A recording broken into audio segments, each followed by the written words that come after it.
Merci Madame la Présidente. Merci à tous les collègues pour leur soutien et leurs encouragements, leurs saluts réitérés. Donc vraiment leur envoie ces remerciements en retour, et évidemment à la présidence roumaine et à Madame la Commissaire.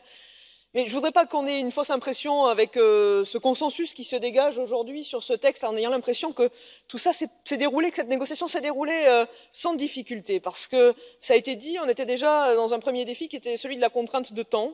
Et je pense que c'est une grande satisfaction à mettre à notre crédit collectif d'avoir pu boucler cette négociation et parvenir à cet accord sur vraiment un très bon texte, encore une fois, avant la fin de ce mandat, et c'est vraiment une excellente chose. Mais ça n'a pas été de tout repos, et comme souvent sur les intentions, tout le monde est pour la protection des lanceurs d'alerte, et c'est très bien, et c'est heureux, mais je voulais quand même rappeler que nous avons dû faire face à une certaine adversité, en particulier de la part de certains États au Conseil, parce qu'il est aussi important, dans un esprit de transparence et de bonne information de nos concitoyens, d'avoir conscience que tout n'a pas été si simple et qu'on a malheureusement certains États membres, pas des moindres, en particulier la France, alliée à la Hongrie, à l'Autriche, qui ont tenté de diminuer la portée de la protection de ce texte. Et si finalement nous sommes parvenus à cet accord ambitieux, c'est grâce à la mobilisation de tous. Je le disais, la mobilisation des ONG, que je veux encore une fois saluer pour leur travail déjà quotidien aux côtés des lanceurs d'alerte, et puis dans leur grand travail de conviction sur ce texte qui nous a été d'une aide extrêmement précieuse, et donc vraiment qu'ils en soient ici remerciés.